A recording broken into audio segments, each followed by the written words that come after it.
हमारे गांव के गनई चाचा, जिन्हें हम गनई हरिजन के नाम से बुलाते थे, संबोधित करते थे। हालांकि गनई हरिजन उनका नाम था, लेकिन हम उन्हें गनई चाचा ही कहते थे। का चाचा, का हाल हो, ठीक बड़ा? तो चाचा बड़े प्यार, अरे बच्चा वाह वाह, कब आया? अरे बच्चा, तू सुना इलाहाबाद पढ़ा था? हम कहे हाँ चाचा। तो गनई चाचा बहुत दिनों के बाद, अब तो नहीं रहे, मृत्यु से कुछ दिन पहले हमसे बोले, बच्चा हमको हरिजन मत बोला करो। हम कहे तब?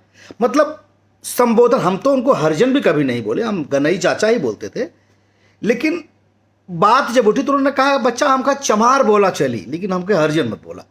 हम हालांकि वो बात के समझ ना पड़ी, लेकिन बचपन से लेके हमारे दादाजी और गनई चाचा हमारे ट्यूबवेल पर अक्सर मिलते थे। हमारे एक ट्यूबवेल गनई चाचा के दरवाजे पर है।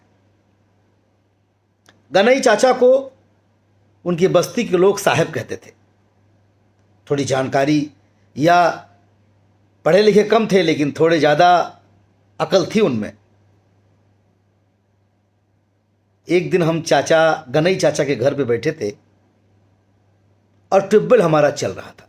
हमको प्यास लगी तो उनकी औरत, यानी कि जो गनई चाचा की वाइफ है, जिनको हम चाची कहते थे, तो बर्तन धुल कर पानी से अपने गिलास, कटोरी, चम्मच वहीं रख दिए। अपना सूख रहा था। हमको प्यास लगा, हम गनई चाचा गिलास लिए और हैंड जो चल रहा था ट्यूबवेल, उसमें से गिलास में पानी भर के पीने लगे। और चाचा दौड़ते हुए, अरे बच्चा रुक जा रुक जा रुक जा, क्या करता हुआ? हम तब तक पानी पी लिए। कहा भाई चाचा? अरे बेटा, तू ही गिलास में पानी पिया था। हम कहे क्या भाई? अरे अब हमारे बर्तन में तुम पानी पियोगे बेटा? बड़ा तकलीफ हुआ उस दिन हमको। हम कहे काहे चाचा? ना बाबू, कुछ भी हो, तू ठाकुर हवा, हम लोगों से बड़ा हुआ। हम उस दिन बहुत समझाए चाचा को, ना चाचा, हम तो तुम्हारे थाली में खानो खाब। बड़ी कोशिश किए, लेकिन वो उनकी आंख में आंसू आ गया। ना बेटा, अरे बच्चा, ना ना ना बाबू, तू बड़ा हुआ बाबू। वो बड़ा बड़ा कह रहे थे, और वो बड़ा बड़ा वाली बात आज तक मेरे दिमाग से नहीं निकलती। किस बात का बड़ा? हम किस बात के बड़े हो गए भाई? मैं ठाकुर, ब्राह्मण, शूद्र, वैश्य के इस जो तथा कथित वर्ण बनाया गया, इसका घोर विरोध करता हूं। मैं सीधे जानता हूं, जिसके कर्म अच्छे हों वही ब्राह्मण है, वही क्षत्रिय है। शूद्र का मतलब क्या हुआ है? जिसके बुरे कर्म हो, मतलब चमार के घर में जो पैदा हुआ वो चमारे रहेगा जीवन भर। खैर, बहुत गुड़ विषय है। आज तक कर तो सरकार भी इसका सामना नहीं कर पाई, लेकिन मुझे ऐसा लगता है। मुझे याद है वाकया, मैं 8वीं या 9वीं में पढ़ता था और हमारे घर से नज़दीक एक बाजार है शाहगंज। मेरे पिताजी मेरी दवा करने के लिए, मेरे टॉन्सिल हो गया था, हमको ले गए थे और शाहगंज का जो चौराहा है वहीं से जीप पकड़नी थी घर वापस आने के लिए। पिताजी एक चाय की दुकान पर हमको बिठाकर और चले गए। बोले हम आ रहे हैं बेटा कुछ सामान वामान लेने, और उनको आने में आधा घंटा लग गया। और तभी हमारे गांव के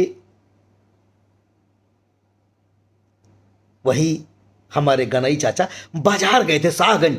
वो आए, वो भी जीप पकड़ने आए। बोले अरे बचवा, तू यहां कैसे? हम कहे चाचा, टॉन्सिल हो रहा ना, तो बाबू ले आए बाटन, गहन को दवाई लावे। फटाफट फटाफट तो छोला और समोसा मिक्स करके गर्मा गर्म बन रहा था, और ले आए। ले बच्चा, खाओ खाओ खाओ खाओ खाओ। मेरे आंखों में आंसू आ जा रहे हैं भाई साहब। मैं क्या बोलूं, मैं भावुक हो जा रहा हूं। जो शिद्दत से गनई चाचा ने मुझे वो खिलाया था।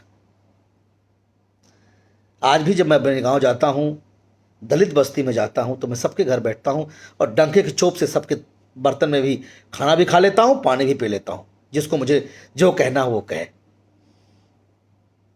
लेकिन मुझे आज तक ये बात समझ में नहीं आई कि इस व्यवस्था से कब समाज बाहर निकलेगा।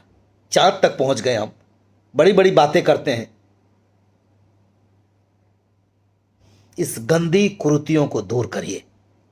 कोई ठाकुर नहीं, कोई ब्राह्मण नहीं, कोई शूद्र नहीं, कोई वैश्य नहीं। इंसान है, इंसान है। अच्छा इंसान होता है, बुरा इंसान होता है। बस ये जातिवाद से ऊपर उठिए।